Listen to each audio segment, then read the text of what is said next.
Foamy. Very foamy. Let it get in there nice and deep like. There we go. Hello everybody, good day to you. Welcome back. This right here is a 2010 Ford Escape XLT. This is kind of a project restoration vehicle, like a side project for the owner. Customer states the rear windows do not work, neither one of them. They don't go up and down. They also state that the AC blows super warm, starting the engine. And I think there was one other thing on this truck, but I don't remember what it was. There is a check engine light, found that. What's our mileage on this particular vehicle? Turn the brake off, popping the brakes. How about 139,513.0 miles on the odometer? Well, just kind of taking a quick look around, there's your problem right there. You got a piece of wood shoved in the glass. That's why it doesn't go down. Interesting, okay. Let's see what the button says about this. Uh-oh. It's not okay. You hear that? Okay.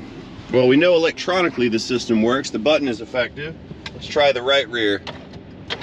That one also has a piece of wood shoved in the glass. Okay, so I'm assuming at this point that the regulators are probably broken in those rear doors and that they would need to be replaced. So let's put that on the back burner for now. Let's swing this thing into the shop, see what's up with the AC. It actually feels a little cold. Maybe I misread the RO. I don't know. AC seems kind of cold. We can revisit that in a little while. Let's get it into the shop. We'll plug the scan tool in it, see what's going on with this check engine light.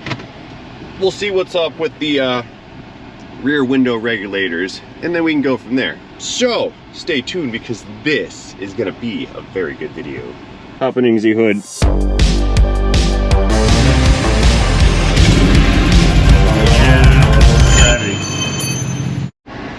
I'm just gonna nose right on in over here. We're not working in the third stall just yet. I'm doing some cleaning and reorganizing. Like I said in a video a couple days ago, I'm gonna go ahead and get all this stuff cleared out from this corner of the shop, and we're gonna do a little bit of painting to improve the aesthetics of the environment. I'd say that's far enough. Parking the auto. I'm gonna leave the AC running. Make sure that stays nice and cool. Let's get our door open here, popping the hood. Take a look under the bonnet, see what it's looking like down there, and then we'll fetch that scan tool. All right, Bird, show me what you're working with down here. What do we got? I bet we have, ooh, a 4-cylinder. It deceived me. I didn't think we had a 4-banger in this.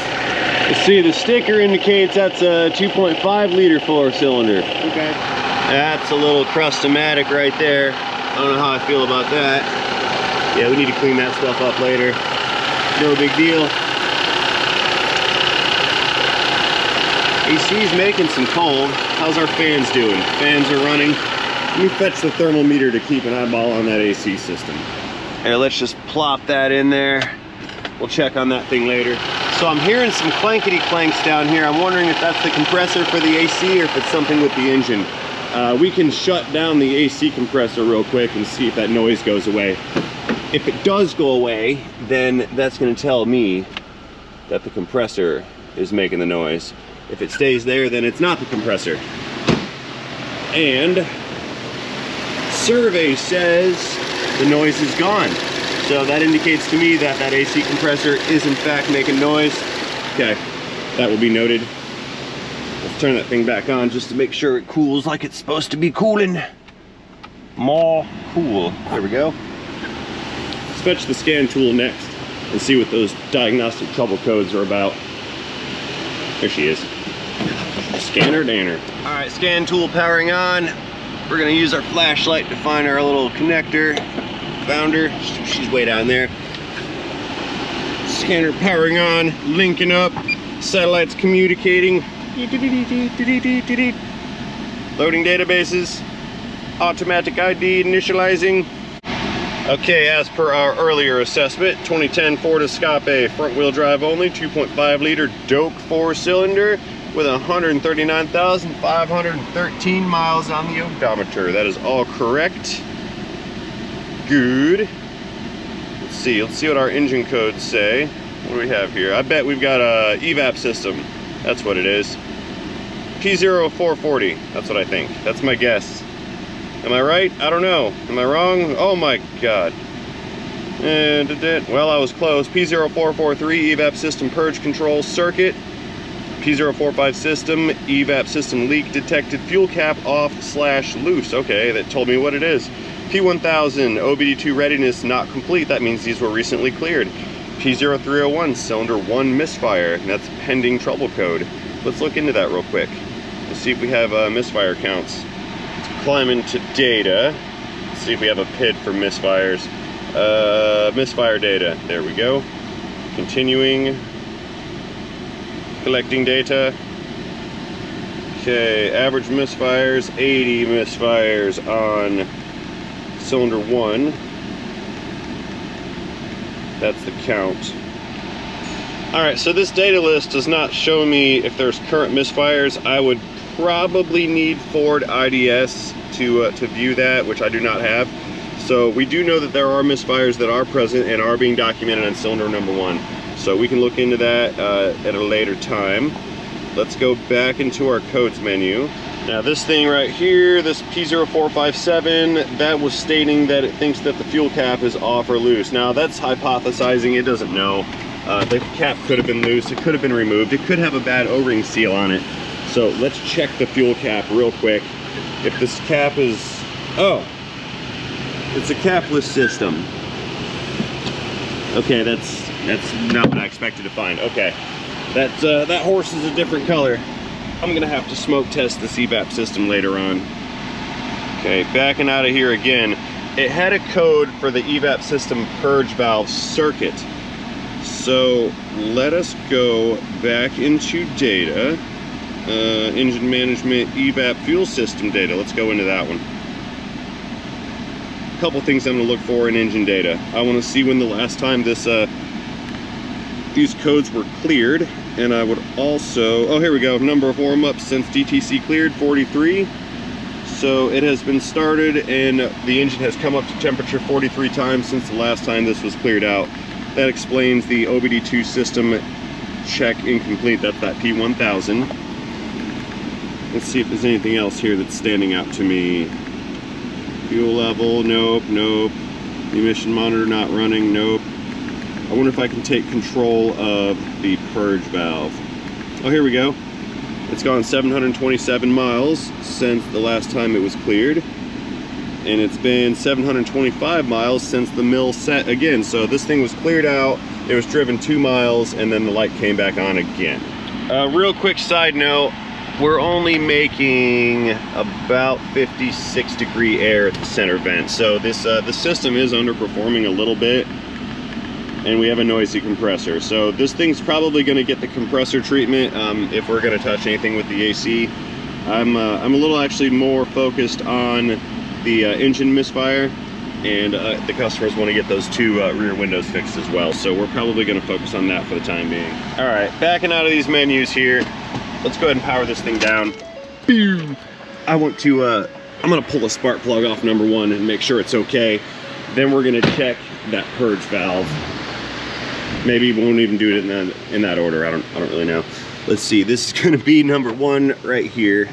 All right, let's go ahead and get this coil off. We're gonna take a look at number 1 and see how this thing looks visually. So right off the get-go, I don't see any oil around the bottom of this ignition coil. That tells me that the spark plug tube seal is not leaking and saturating the plug, and that looks like a new plug. Maybe not, I don't know. It's in there kind of tight.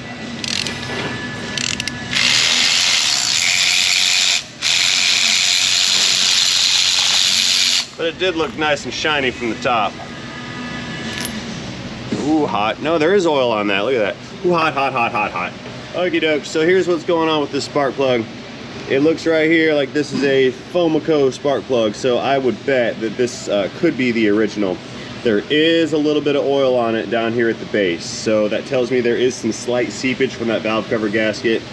And to back up my theory that this is the original, it gaps out at 55 thousandths of an inch. You guys see that? It's a little reflective from the light, but it's at 55 thou. which is 10 thousandths above spec, I believe. Now, although that could be or is a problem, it may not be the problem for the misfires. So we're gonna do some process of elimination here. What I will do here is pull out number 2. See, we had trouble codes for number 1 being a misfire. We're gonna pull out number 2, and we're gonna take the number 2 coil and number 2 plug and move that over into the number 1 position. And then we can run the engine some more.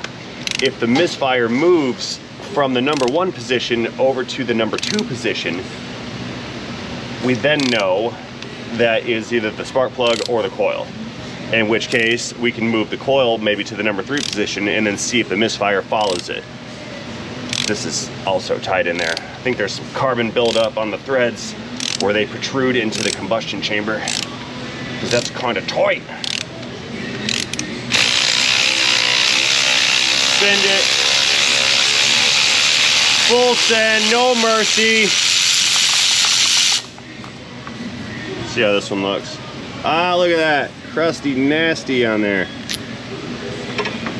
That's a new one. Look at this thing. That plug is horrible. I did not expect to find a rusted out spark plug. Yeah, we need to put some plugs in this. Well, just because we found some obvious defects here, that doesn't mean I'm not going to continue on with the diagnostic experiment. So this number 2 spark plug is being transferred over into the number 1 position. It's going in right there.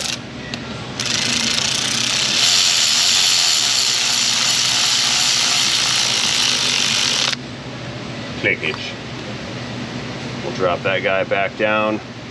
Again, this is the coil from number 2. Here's the spark plug from number 1. That's going to be moved over into the number 2 cylinder.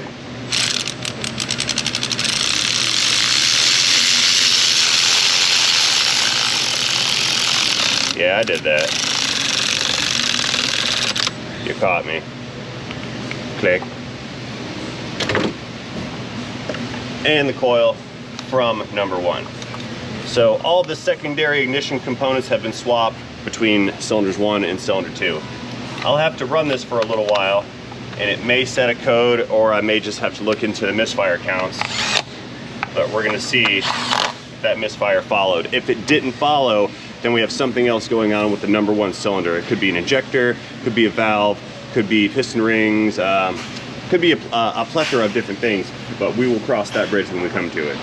So now let's head over, restarting the engine, and I want to check on that evap system purge valve trouble code. So begin engine starting sequence now.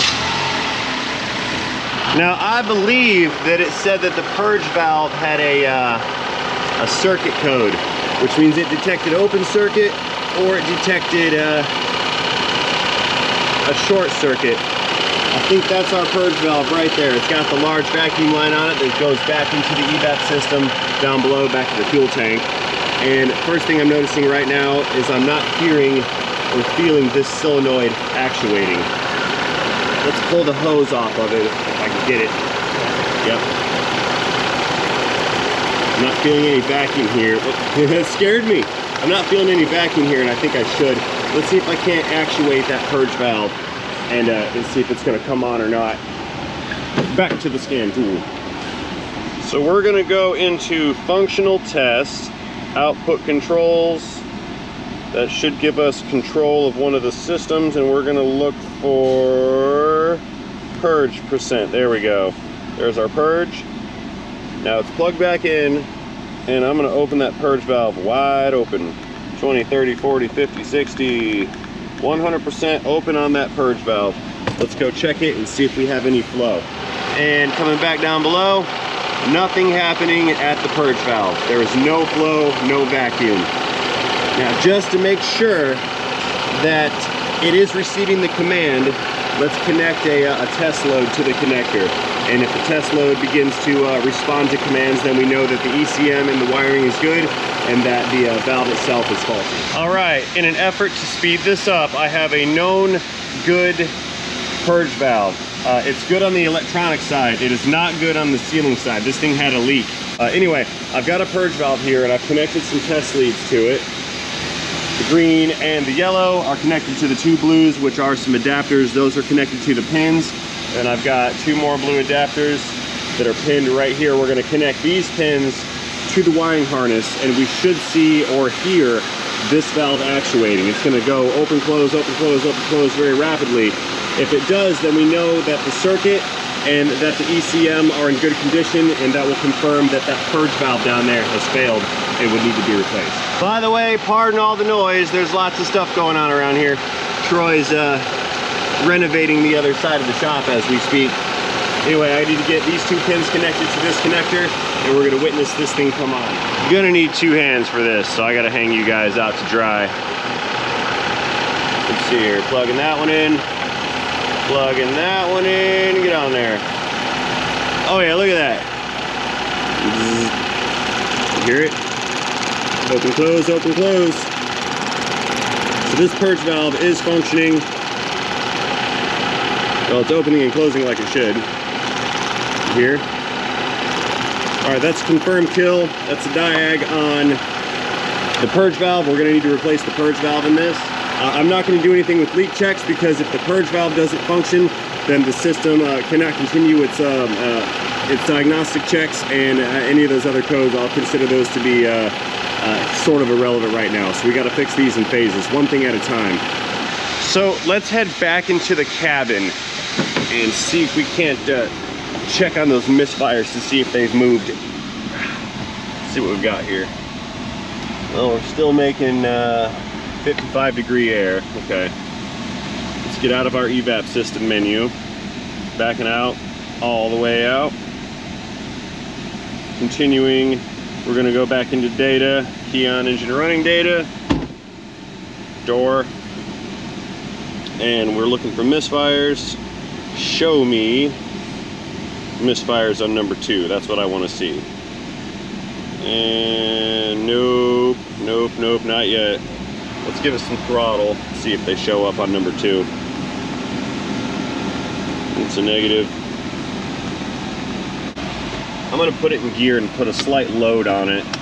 Maybe it only wants to misfire under load. I'm power braking it. Left foot on the brake, right foot on the gas. We're at about 1200 RPM. Not seeing any change in misfires yet. Shutter down, restarting.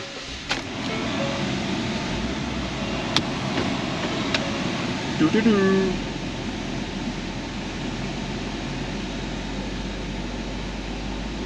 The count went down on number 1 though, that's interesting. Ooh, what's more interesting is I feel it right now.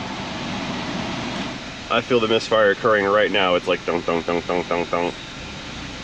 But what I don't see is that it's showing up on the scanner. Very interesting, okay. Well, regardless of whether the scan tool picks it up or not, I know it's there, and I know those spark plugs are over specification. They're a little worn out. Plus we saw that number 2 plug was full of rust and nasty. So I still want to move forward with a spark plug replacement on this particular truck. I don't think we need to do coils just yet, because those can get a little bit pricey, and there's some other stuff on this thing that needs a bit of attention. So we're going to go with the plugs. We're going to go with the purge valve. I'm going to give an estimate for the AC work, at least the compressor, and then we're definitely going to end up doing these rear window regulators. But I need to go ahead and do some paperwork and get this thing worked up first. Be right back. Alrighty, I return. Let's power up the lumens again. We have some approvals to proceed with some minor and some major repairs. Looks like I'm going to start to tackle everything that has been on the list so far. We're going to put plugs in it. Since I did find some oil down below inside of this spark plug tube, it wasn't a lot, but it was there, and we're at 130,000 miles. I'm also going to pop this valve cover off and replace the gasket set for this valve cover. We're going to do the compressor. That's not going to happen today. We're going to put a belt on it since the compressor is being replaced. We're going to fix this purge valve. We're just going to change that guy out with a new one. That's going to be pretty simple. 2 8mm bolts, 1 plug and 1 hose. Pop that guy out, pop the new one in. That will fix the purge valve DTC. And then at the same time, where's Troy? We're going to get Troy pulling apart the rear window regulators. Say hi, Troy. We're looking at you. I need you to go ahead and start to disassemble these door panels because I have regulators on the way. So I'm gonna go work on the engine. You're gonna work on this regulator. Let me know if you have any questions and I will come and help you when that time comes. And we're gonna do both of those rears. I'm gonna see if I can't get to that side over there to help him out before he has to do both of them. Those are not particularly fun.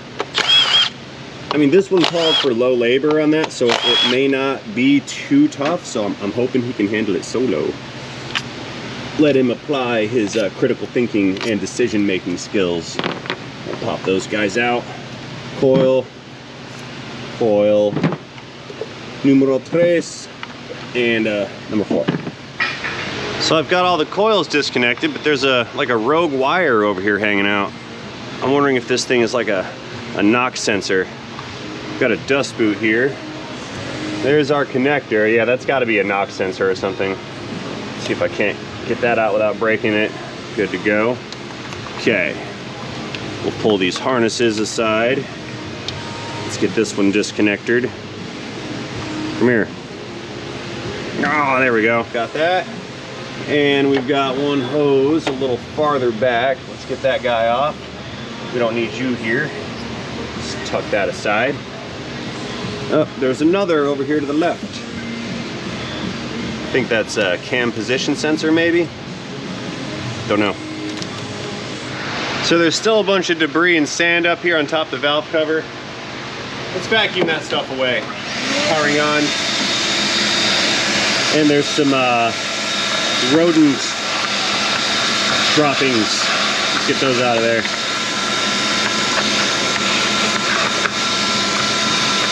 Very good. Okay, let's pull these plugs back out one more time.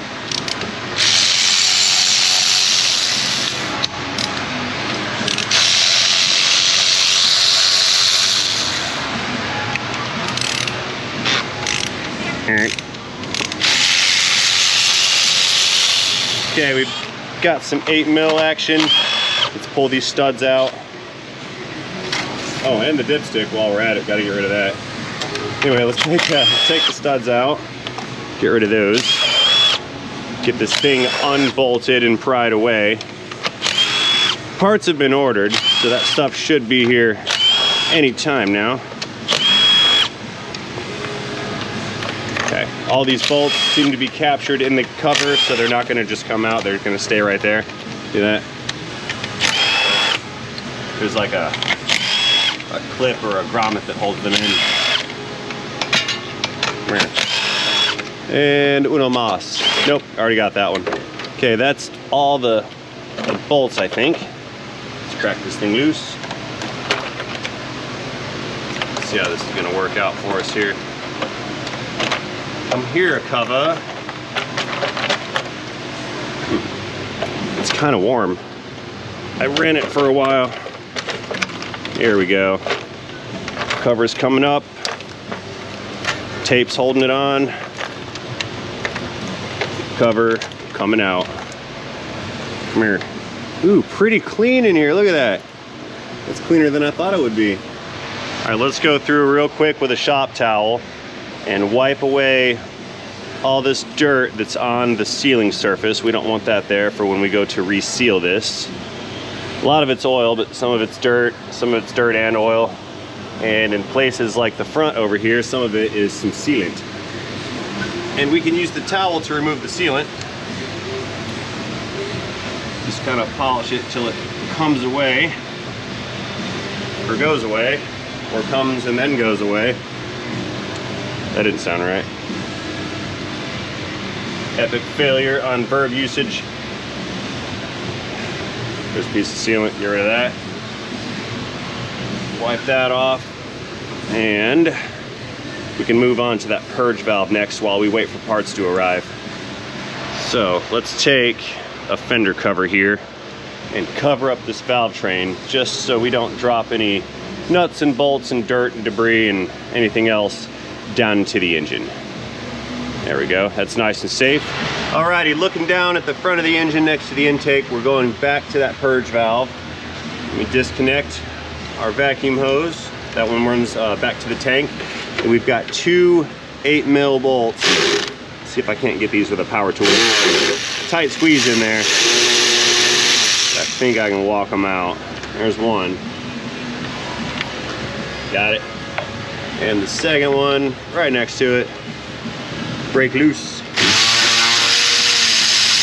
Got it. Very good.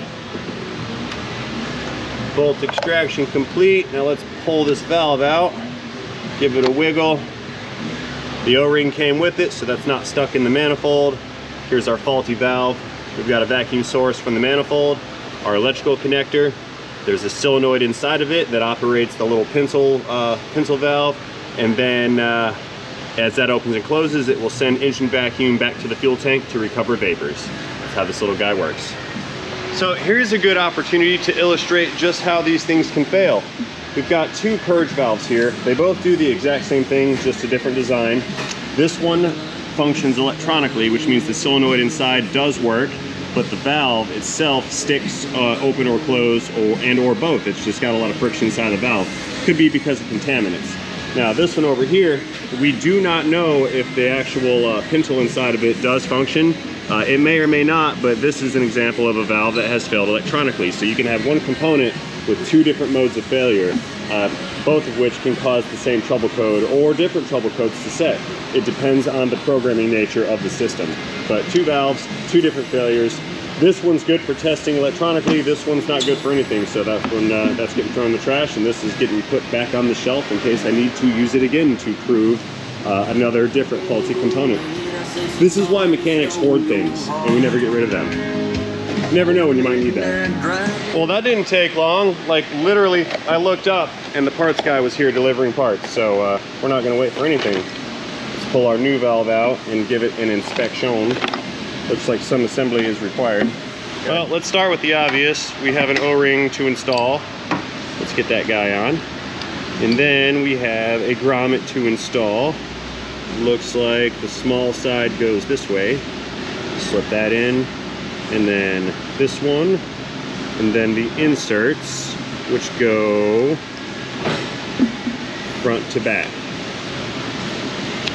Click. And another insert click. There we go. Assembly complete. Okay, so for some ease of installation, let's just get a dab of dielectric on that O-ring. That way it doesn't get hung up on the bore in the manifold. Just gonna smear that on there. Good to go. Let's get this thing installed. Back to our escape we go. Let's take our valve, slip that guy down into its home, kind of wiggle it in. There we go. And then the two fasteners. Let's see here. Let's get that one started. Threading and threading and threading. Next. Same here on the other fastener. I can't see. There we go. I felt it going in. Let's get that guy started, and let's go ahead and get that thing tightened down and plugged back in.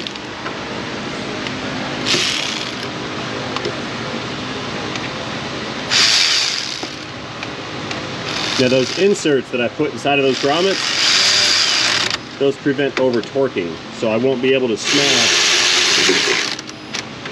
the grommet and put that thing in the wrong way. Okay, we'll click our hose back in, hose clickage, and then there we go. Get our connector back on. That is good. I also have over here in my possession a new valve cover gasket set, and a belt, and a compressor, and some spark plugs. Hooray! I got NGK, the G-Powers.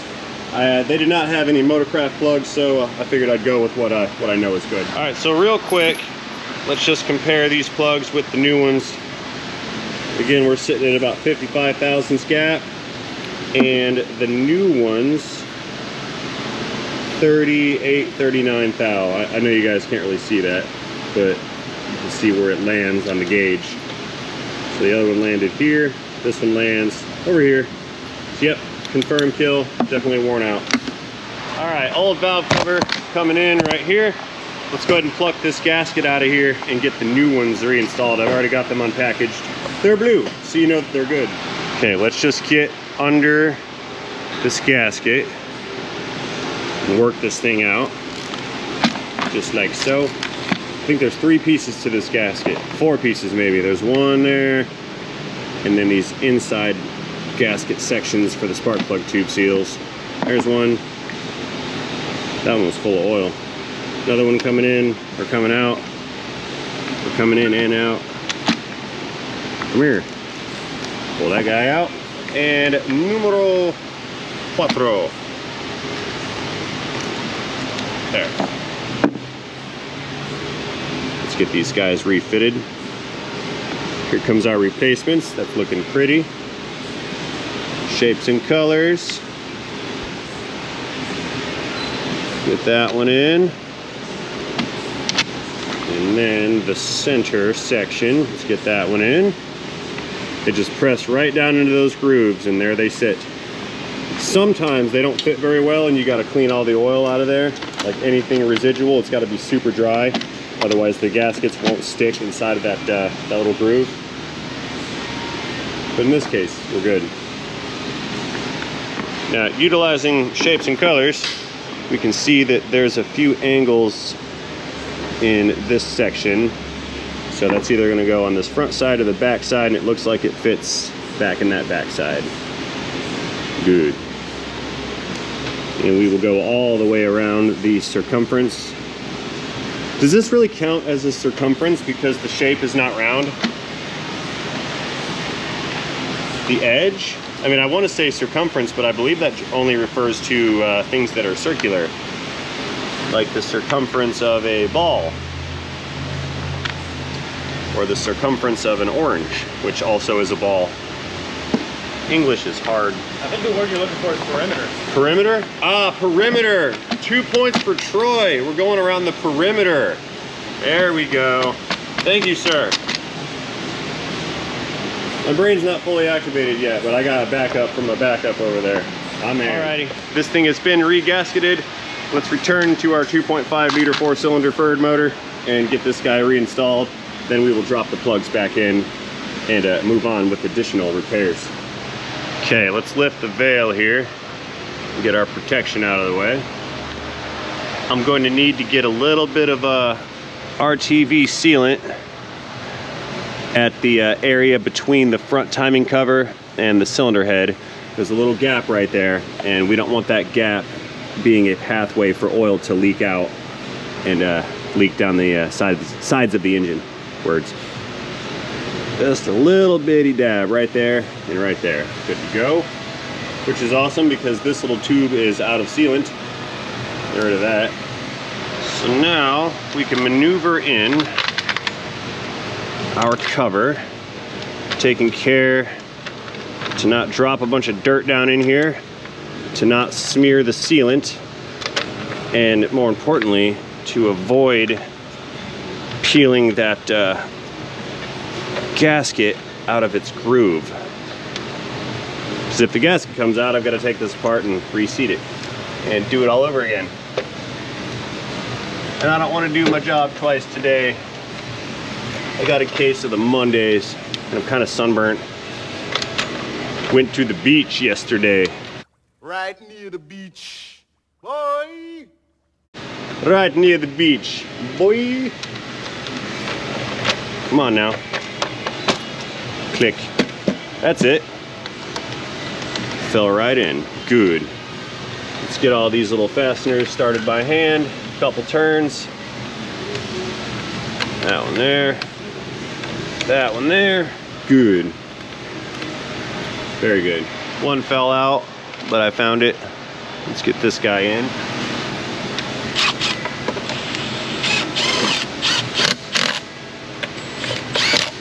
Clicks.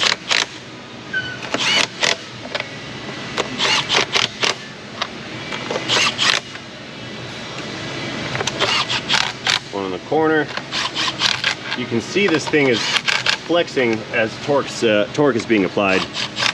That's the gasket starting to smash down.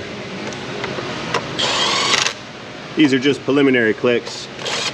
This is a very fragile cover, so it's going to get torqued with the actual torque wrench in a moment.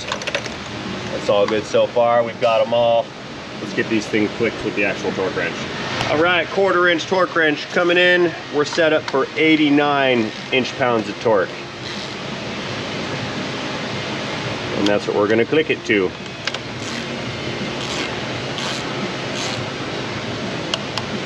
There we go. Next. Ooh, more. There we go.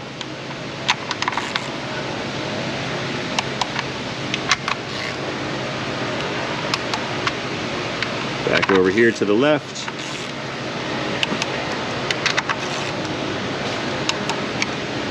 Oh, I missed one. That one's not even tight at all. Fix that right now. There. Come here.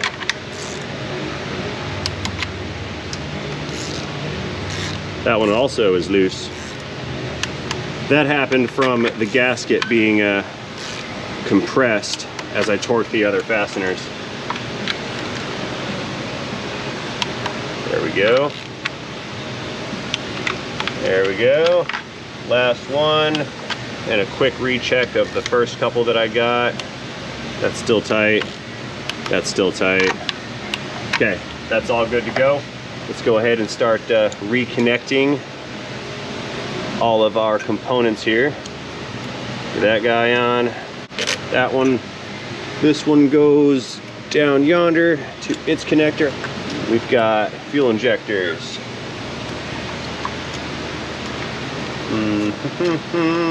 Where's the next one go? What did I lose?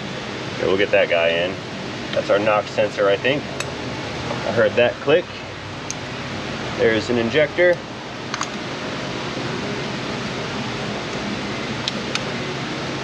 And that's not an injector. That is an injector. This one goes right in here. Cam position. Forgot where that went, but we'll figure it out. Oh, coils. Silly me. Let's go to the coils. 1, 2, 3, and coil number 4. That's where all that goes. Okay, we're good to go here. Let's put our wiring harness back on its little studs where that goes. We've got, where's that PCB hose at? It connects right back here. I hid you from myself. There we go. Snap that guy in. Clickage achieved. All that is set up, connected. Wires are routed properly. Let's get the spark plugs back in their homes. I want to get through these kind of quickish because I'd like to get those rear windows set up for the end of the day. And then I'll probably get around to this compressor tomorrow, I think. I haven't hooked the AC machine up to it yet, so I need to do that before pulling the compressor out and pulling the charge out, just so I can document everything that I found, how much refrigerant was in the system, and the pressures, the operating pressures of the system while it was working, well, turned on.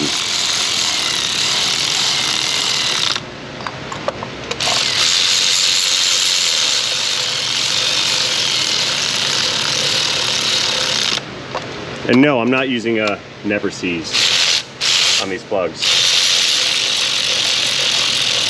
Never Seize is a lubricant, and by adding a lubricant to the plug and taking away the friction in the threads, the plugs will become over torqued and potentially yield the aluminum threads in the head. And that's how you end up with stripped threads. So no, we're not using Never Seize. It's not how it's done. It's not the spec. I mean, you guys can use Never Seize if you want to, but the way I see it, if it did not come with it, it's not going to get it, especially when it comes to engine parts. There we go. All right, next up, we're going with some spark plug torquage here. Some actual clicks continue. Get these guys set up here. There we go. One clickage. Perfect. I had guesstimated these perfectly, almost. There we go. and coil time. Oh, come here, coils. Let me reach past you guys. Okay, our boots look good. A bit of dirt on that one. No biggie. Let's get some dielectric in there to keep the spark contained and the moisture out. It's always good practice.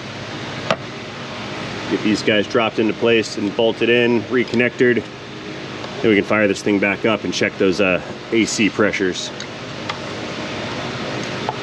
Good. And 4 fasteners.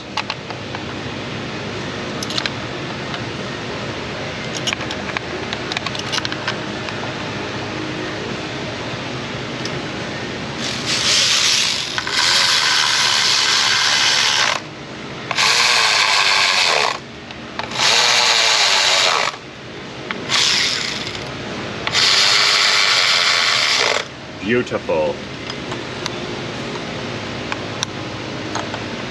Okay, we are all reconnected. Purge valve's done. Spark plugs have been replaced. Coils connected, flashlights out of the way, wires are all reconnected and out of the way. We are looking good for this segment of the repair. Let's go get our goodies out from the engine compartment, recover the tools, restocking the engine, and then we'll fetch that AC machine and see what those pressures look like. All right, let's maneuver ourselves past Troy right here. Say hi. Say hi. Use your words. No, you scared him. You guys scared him. Let's go inside, restocking the engine, and let's fire up that AC one more time because it's hot in here. And I'm gonna go ahead and clear these trouble codes out. Codes menu, and memory codes, continuing. Let's just refresh ourselves on what we had for codes. EVAP system purge valve circuit code. EVAP system leak detected. We have to disregard that until we fix the circuit code. And monitor's not complete, and that misfire code is not even here. Looks like that one cleared itself. How about that? We're gonna clear them all anyway. Let's see what we got. Check engine light turning off. Now? You gonna turn off? Yep, there we go. That took longer than I thought. Let's go check that purge valve. It should be clicking away right now. Let's see if we can hear it over the engine noise. Not really, but I can feel it. Now here, I'll prove it to you. Watch this. We're gonna disconnect it. That check engine light. Oh, see the engine change? So there was a change, which means there was air going in, and we stopped that air going in once we disconnected it. Let's see if it started to set that circuit code or not. Exiting. It may be pending right now. We just want to make sure and we can verify that we can actually recreate it. There it is. Found it. Same code. It returned. So now we're going to clear it one more time. Check on our pressures. We're going to recover that system and see how much refrigerant we have. There we go. Machine powering on. Beep. We get the hoses here. We'll get this all prepped and set up. You guys stay there. How are we looking? Oh, I heard some seepage out of that cap. So the cap does hold pressure. Get on there, high side valve. Ah, that one was a stubborn one. Yeah, let's see what we got on our high side for pressure. Compressor is running. Holy smokes, what is that? That's too high. What are we doing up there?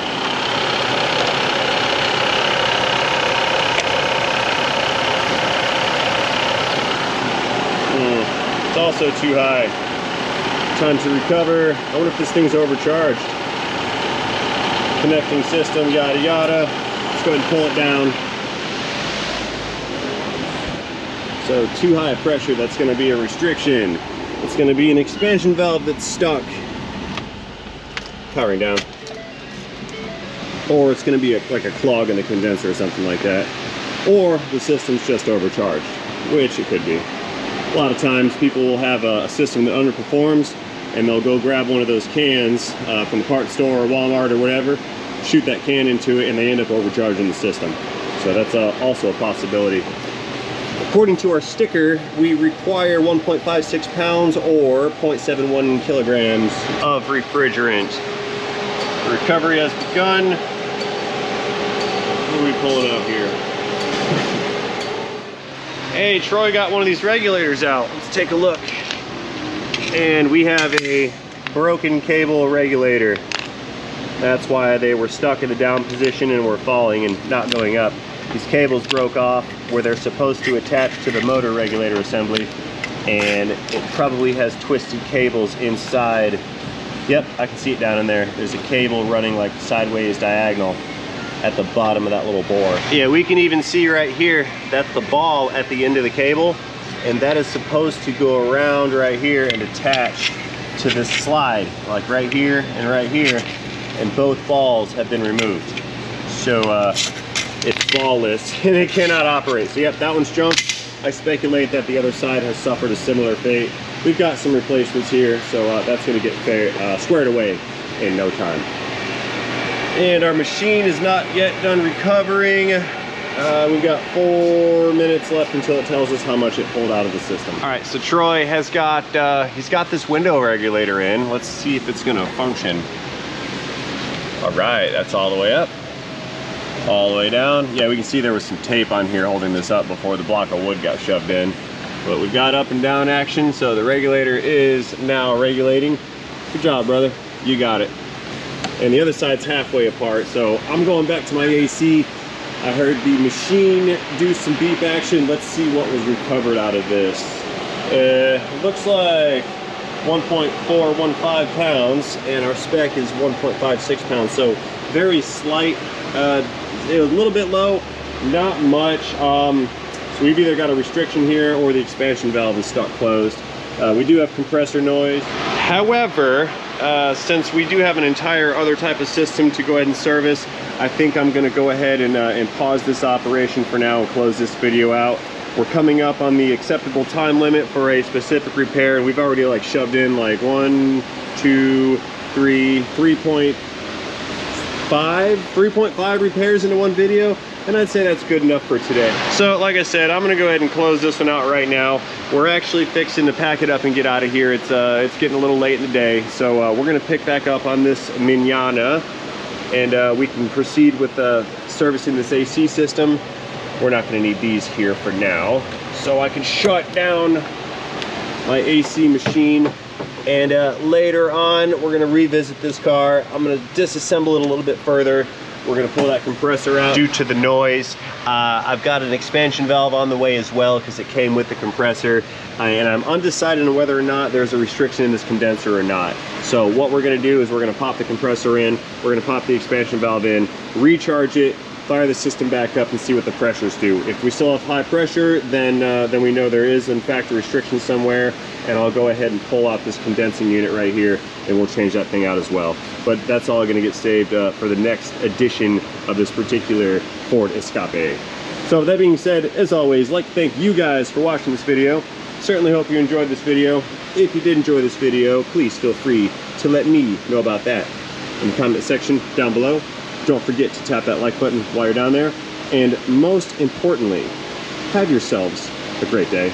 See you guys later. End of video, end of Ford Escape, end of multi-faceted service operation, end of transmission.